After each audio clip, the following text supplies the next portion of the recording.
This is Boxing Tickets NI. We are delighted to be joined once again on Fight Week with Tiernan Bradley. How are you, Tiernan? Yeah, I'm feeling good, ready to go. Last touches being put in. Really excited about this weekend. Obviously, it's not so long since we last spoke to you. Obviously, on Fight Week as well. Obviously, in April. I guess the good thing with the quick turnaround is we're into the end of June. The warmer weather's here, so it probably makes it fair and easier in some ways. Sort of Fight Week whenever it comes to relaxing and sort of preparing for the fight.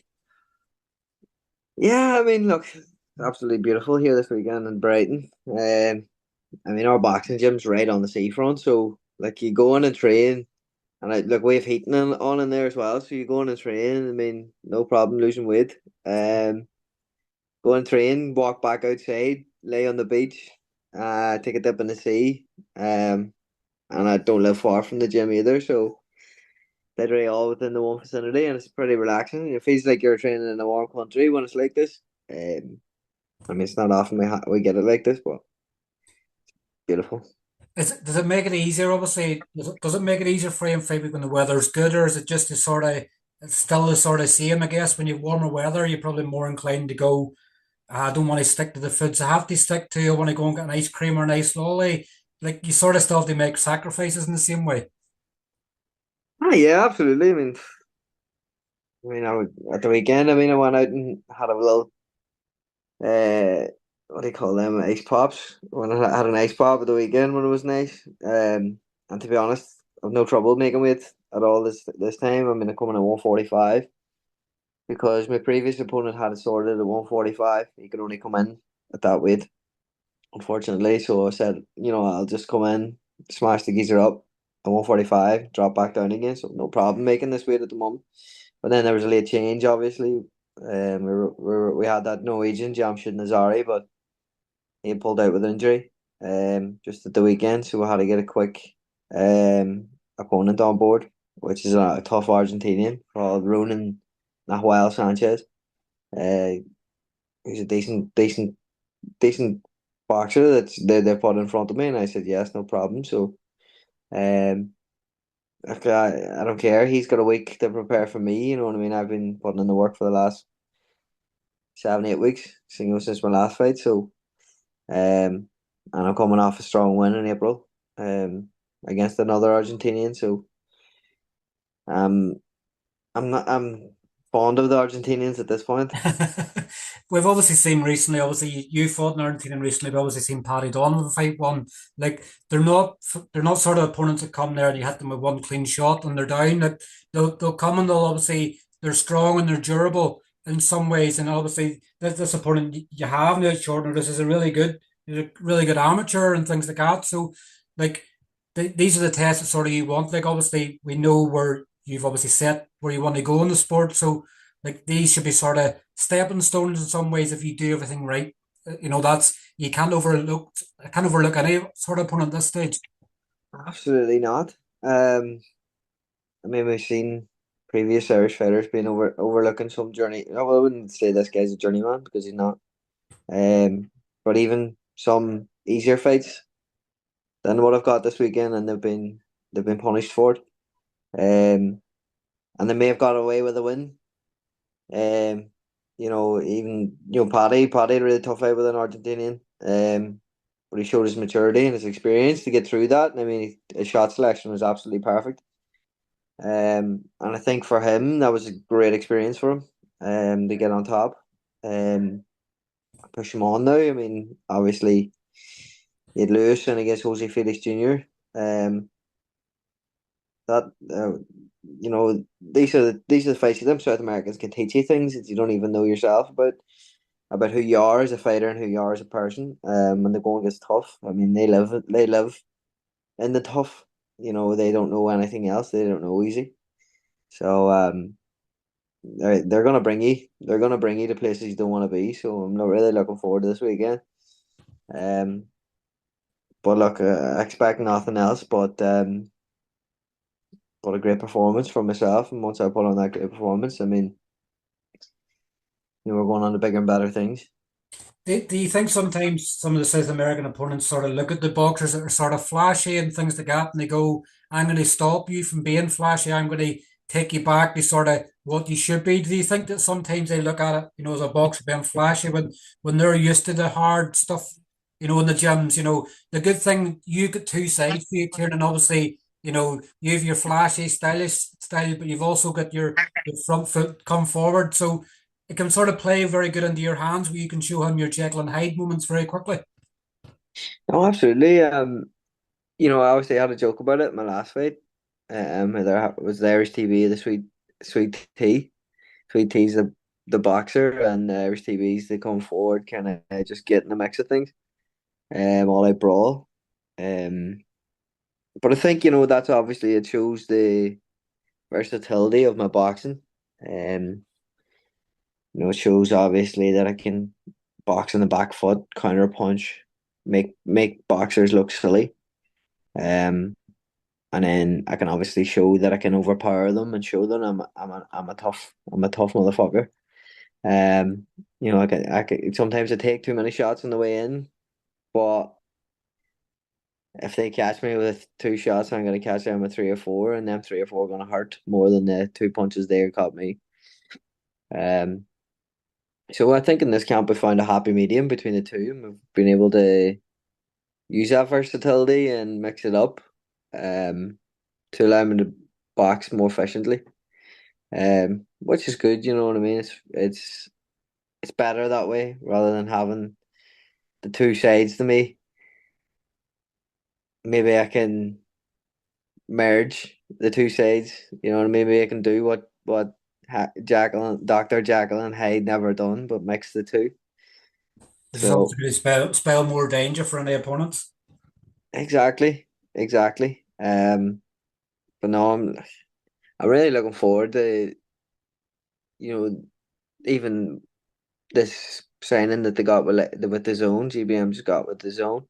I'm really excited to show you know corners of the planet, or even people back in Ireland that wasn't able to tune in beforehand, or never really had the advertisement and thought knew I was fighting, but now are seeing me live on the zone and think, "Why are they gonna watch this kid?" You know what I mean? Obviously, the zone is not a low platform; it's not YouTube or anything like that. Um, so it allows me then it fills me with pride and honor to be able to show my skills in such a great platform, and been what I've wanted since the very start. Because I guess it shows, obviously whenever you and Kieran both signed a GBM, obviously people are sort of going, who are GBM? Obviously, if they weren't too familiar in boxing circles, they obviously were working with talksport, and now obviously, they land on a major platform like the Zone where every corner of the world you can obviously see boxing. There's still some countries that can't get obviously the Zone in certain regions, but I guess this is huge for obviously GBM. And it's also huge for you and Kieran as well because this is putting you in the shop window for matchmakers, say, for instance, when they're looking for bigger fights down the line, where they obviously are able to see, use, and go, but we'd like to test our guy against such and such, where they sometimes they see you as a way sort of opponent. So this is a perfect scenario for both of you. Oh, absolutely. Look, when me and Kieran first kind of signed for them, obviously it was a big surprise for a lot of people thinking, "Oh, who are GBM? What are they doing?" But we knew the inside, you know, from the first moment that we had the talk, and what they laid down, their potential and their drive, um and their just what they had in mind for us was absolutely perfect for growing our careers. Um, Obviously, some other promoters take a little bit longer promoting their fighters. Don't even give them the big fights or even the right fights. You know what I mean? To allow them to grow their experience and then push on for titles when they're ready. Um, but GBM are absolutely fantastic. I mean, Alciesta was with Boxer. He was also with Matchroom. You've got Adam Smith as well, who was the voice of Sky Sports. And Izzy Azif, the promoter. He's a great front man. You know, such a nice, genuine guy. Was a boxer himself, and I just like everything about them. You know what I mean? And with the show of faith um that we've put in them, obviously it's been returned. And it's great to see. You know what I mean? They're willing to build us and willing to push for titles as well, and it just makes it so much easier for us. I was It's going very to hard, say, obviously. obviously, sometimes when you sign with someone, obviously they don't deliver on promises. They're obviously keeping you busy as well. Like, we're both out in April, you're back out again in June. Like, I know you're probably getting to that stage now, you're getting ready for sort of titles that fights might slow down a wee bit. Like, you might maybe get, you know, a fight, then obviously it's 12 weeks before the next fight, sort of thing. So, like, they're actually keeping you busier probably now than in some ways these probably have been before. So, they're delivering on every promise. Exactly. I mean, they're willing to put on the shows every other month. You know what I mean? Like, I think, I think what they have like on their platform, I think they've got either July or August is the only break they're getting this year. So there's plenty of fights there for us. I mean, we could fight every month if we wanted to. But obviously we're moving into 8, 10, 12s now. So the fights will be a little bit less common, but the harder opponents. Um, Obviously I still want to fight 4 or 5 times a year. But look, God willing, if I don't get injured and I keep this momentum going, I'll be very, very happy.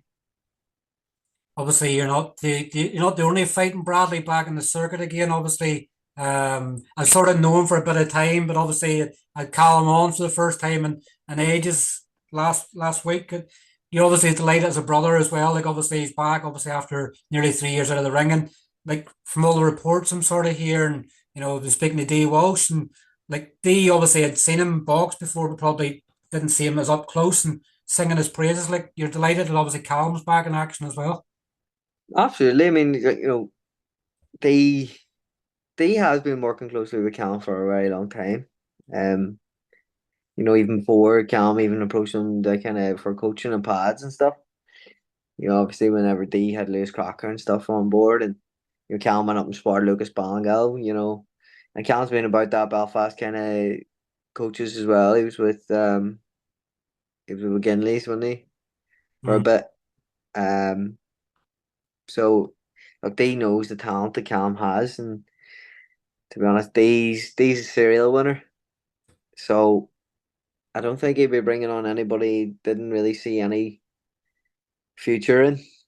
You know what I mean? So it proves that Cam can get to the top of his game, and I think with that little break that Cam had, I think it done him the world of good. Um, I think sometimes it's great to step away and look at what weaknesses you have and work on them. And that's something that Callum has done, you know what I mean? He's getting very, very strong as well. Um, which is going to be very interesting when he's sparring some of the super featherweights and lightweights. I seen him spar John Cooney as well. John, big, big puncher. And they were fantastic spars as well.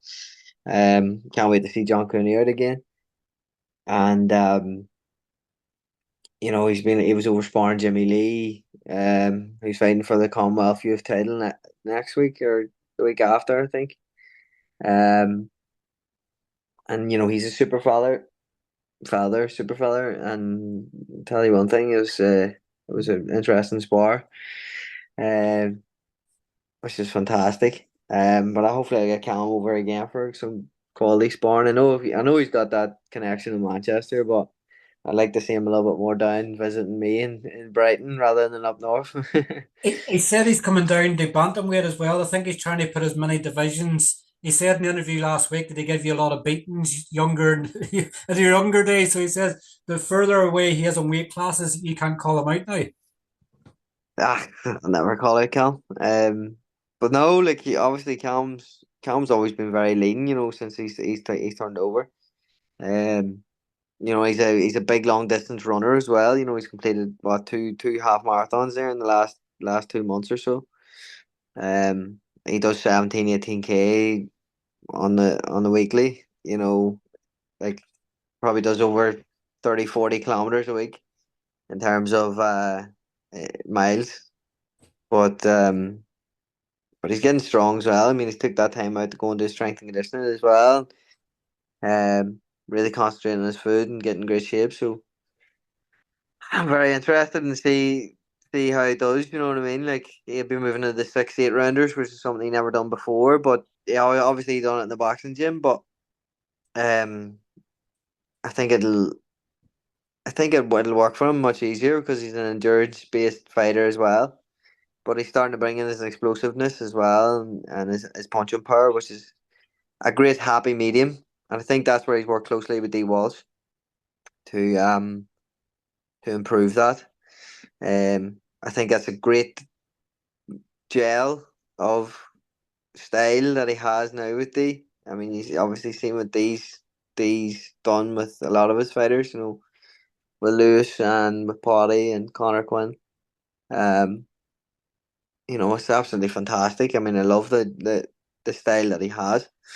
You know, I'd say if I didn't live in Brighton, I'd be training with D myself.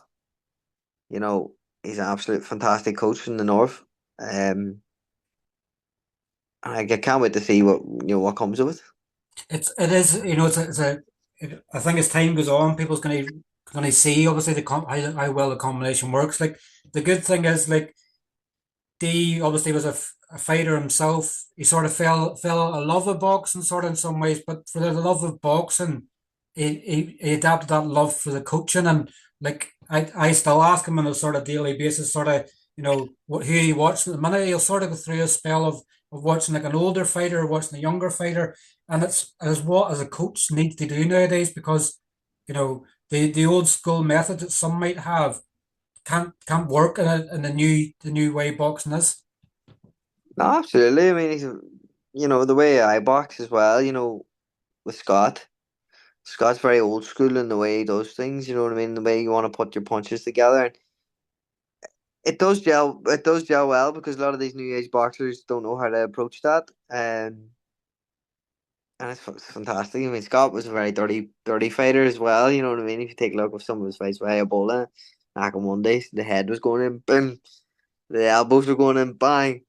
Um, Obviously, it's not something that I want to do in my fights, but obviously, it's something that he done on his, but it's not even that. It's just the way you're moving on the inside. Duran, grabbing a hold of the elbow, moving them around, controlling um, the head positioning and the clinch. Different things like that, and some of the stuff that they used to do back in the day in the heavyweights was unbelievable. Something that you never really think of now, and to gel well with the new age. And what I have with the new age is obviously I've got a young coach in my corner as well as Ben Pringle, Mhm. um, who's almost like he's obsessed with boxing as well. He studies the game. He's a student of the game, um, and he almost has a love for the new age of boxing. You know what I mean? Just a purist. And then obviously you got Scott then who's the big puncher, wants to get the big punches all together and setting them up, um, punching through the target, whatnot. So it's a great mix that I have here. And something that I didn't have before. Um, and we talk amongst each other trying to find out what way's the best, and it gels well within my camp, which is absolutely fantastic. Um, But no, absolutely. Like what he's doing there, he's doing fantastic stuff. Sort of since we've last spoke, obviously the same night that obviously that you boxed, just obviously thinking of Irish boxing recently, obviously it's Sean McComb that same obviously night as yourself a few hours later in America was robbed by the judges. With Adanto Kakachi become IBF world champion.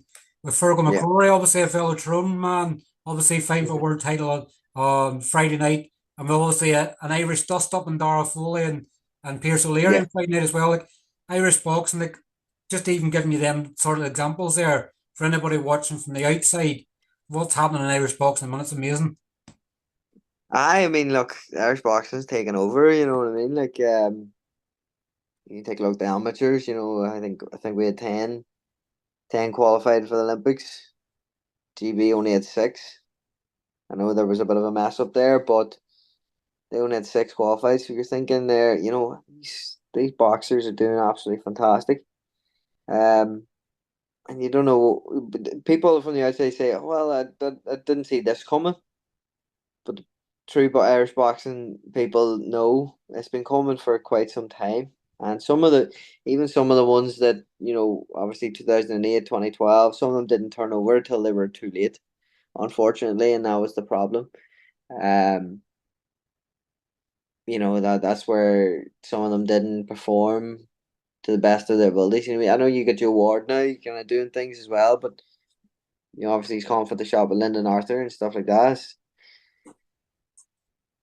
Hopefully he gets that fight. Hopefully he can rise. And there's another light heavyweight kind of champion in the mix. We also got Connor Wallace over in Australia. He's doing absolutely fantastic things. I don't know if we can call him Irish now, can we? He's been away for that long, sort of. He's been away a good few years now. No, I think he'd fucking hit me a slap if I said that. He'll always be Irish.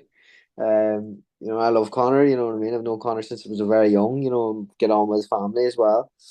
Guy, Serena, and Brian, and every time I see him doing well, obviously he's just had a baby boy. Was it? I think it was a Just baby had a boy, baby. yeah. Yeah. So congrats on that, Connor. But like every time I see him doing well, every time I see him fight, I tune in to watch it because it's fucking phenomenal what he's doing. It's on our Um, time zone as well, which helps. It's sort of around about midday normally, and you're going, brilliant. You don't need to stay up late at night. and you know what? There was once or twice maybe I missed it, and I was like, "Fuck," you know what I mean? I was like, "Shit." Um, but no, like his fights have been absolutely phenomenal over in Australia, and yeah, Irish boxing is really, really rising to the top. I mean, feargal McCrory as well, fellow county man. I grew up with feargal on the circuit in Tyrone. He was obviously. I had a really good relationship with feargal's coach, Frank Irvin. God rest him. Up in Cluno. But I always went up sparring and went away with Frank Irvin on trips to Florida as a coach, and he was a great. Even some of the tips that he had, he's a former Olympic coach as well, and it's fantastic, and it shows the pedigree that would come from Cull Island, you know, and it came from Frank Irvin. You know what I mean? Like Frank Irvin's got a lot of fighters there. You had Conrad Cummings. You know what I mean? And you had Feargal McCrory, John McNally, who was a silver medalist in Helsinki, the World Championships. Um, you know, he was fantastic even for that community when there was not much there. Now you've got a son as well that's running Clonard Boxing Club's doing fantastic. Um, so like that's the pedigree that can come from East Tyrone. You know what I mean? Hopefully, me and Callum can reach the heights of what Fergal's doing now. That came out of nowhere, but it's absolutely deserved. You know what I mean? After his last win in Madison Square Garden, um, he took that choice to move over to New York, and not a lot of people can do that. Many people have tried, many people have failed. I've tried to do it myself. It's not easy. But what he's done is absolutely, and the support that he's getting from the people in his communities is phenomenal. So I'll be tuning in. You know, hopefully, hopefully he can do it. I mean, it's a big ask, but he's not the one. He's not the one to sit back and go, well, I know I'm getting beat. I'm gonna go in there and get beat and just say I'm a world champion or world title challenger. He's going in there to take that belt off him. You know what I mean? And I think that's the pride of a Tyrone man. And I really hope he can do it. Just goes to show you as well. Obviously, I know that we're one that, obviously I put out the rankings every time they're sort of there, and goes to show you now when obviously we become world ranked, it can happen very, very quickly. Someone looks at the rankings and they go, we want an easy sort of, and I'm sort of saying in inverted brackets, an easy Mm. voluntary. They look at someone in the top 15, and Lamont Roach's team have went with Feargal McCrory just in the rankings. We might see him as an easy touch, but that's going to be the worst downfall. And where they think an easy touch, it's going to be 10 times harder than they thought. Exactly. I mean, Lamont Roach was a good beat before. You know what I mean? Feargal hasn't tasted defeat before. I know Lamont's been in with tougher fights, but at the same time, that's not diminishing Fergal's, you know, accreditations. You know what I mean? He's done fantastic to get where he is. And what you said there, a few years back, he was just in the Irish rankings. You know what I mean? He was just doing his best to try and get a title. Now he's at world challenging level. You know what I mean? Like he's fighting for a world title. I know it's a voluntary, but and some people may say, you know, that was very lucky of him, but it's not luck. It's not luck when you make your own luck. Mm. That's a lot of hard work behind the scenes that you do not see. Um, and I think it gives every Irish fighter a push. You see some of these Irish fighters going, I don't know if I'll be fighting in 2 years because obviously it's been, it's a bit, the scene's been a bit quiet. And you sat there going, I always look at, there's a picture that always shows up on Facebook all the time, like a quote picture. Mm. Like one man's digging a hole and there's another man digging a hole below him. And one man had just stopped and one had kept going. The man had stopped. He didn't know that right behind where he was digging was a pile of gold or a pile of diamonds. Another person that kept on digging found the diamonds. You know what I mean? You never know how close you are. So that's why I should never give up on your dreams. And that's what I'm doing. There's been many times over the years where I thought, this is not for me. I'm not getting any help from anybody else. Why should I do this myself? And then, obviously, fella Muscat, got that through Connor Slater and it got sorted. Um, and that's how close I was. I'm a big believer in what's meant to be will be, and it's just all about continuing and going on, getting that 1% better every day, and who knows what's down the line. Honestly, that's he's a testament to what he's done, and I think it shows the testament of a throne man as well. And I think that's something that me and Callum have in us. You know what I mean? Obviously, Conrad had it in him as well. Feargal has it in him. Me and Callum has it in us. You know what I mean as well. And you got Jude Gallagher as well. It's gone to the Olympics. It shows the pedigree of throwmen. Um, so it's look. He even got Theo Allen turning over pro as well with Paddy McCrory. I mean, you see a few domestic shocks and maybe a few, maybe a title, for Theo. He was a great fighter himself. Um, he is a great fighter himself, in the amateur scene as well. And I think might he might shock a few on his way up. And obviously you got Cathal McLaughlin there as well, Serban, Cax that just turned over. Um, Cahill's the one to tell a few years back. He was just getting back into boxing to get in shape for a holiday. And then he took a few fights and he was winning the fights. And then he took on Ulster Elites and won them. And then went to the Irish Intermediates and won them. And then now all of a sudden he's turning pro. It's what you say. You never know. You never know what's ahead for you. Um, and I think in Tyrone we don't get enough help, unfortunately, with promoters in Ireland. Um, unfortunately, because a lot of the shows are in Belfast. They want all ticket sellers in Belfast and try and get it that way. But um, and look, that's a business at the end of the day. I'm not saying otherwise, but it's great to see Theo and Cathal on them shows in Belfast because it allows them to then bring.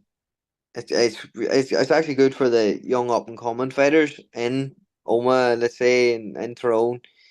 I think, well, it's always the Belfast fighters that get signed. No, it isn't. These fighters are not signed with the promotions, but are getting on these shows in the SSE arena, and shows them a way of being able to, you know, achieve their goals, achieve their dreams, which is absolutely fantastic. Shout out to Conlan Boxing. I mean, they're doing fantastic there. The shows coming in. hot and heavy. Well done to Jimmy and Mick, and it's great to see Mick involved as well more now that he's not took a step back. I know he's coming back, which would be good to see. But um, I see him more involved with the promotion side of things and the managing side of things with Kevin and whatnot, and that's absolutely fantastic. I mean, boxing in Belfast has never been better, and boxing in Ireland has never been better. Definitely, and fingers crossed it stays that way. But look, obviously, I've got the sort of. I'm just looking at the timer, sort of running out there. We obviously know that your rest and recovery is obviously more important than anything, and obviously in fight week, we'll obviously look forward to obviously tuning in Saturday night, and seeing obviously Tiernan Bradley putting on another masterclass. Yeah, can't wait. And I'm sure it'll be not too long before we're speaking again, because hopefully, fingers crossed, GBM are going to keep you happy so you can't enjoy too much sunshine over the summer. Absolutely, absolutely. Who knows? We'll be back in Ireland. Yeah, well, thanks very much for your time as always, Tiernan, and I'll catch up Thanks, with you Steve. soon. Chat soon. Cheers, mate. Take care. Thanks. Bye Bye bye. bye. Bye bye.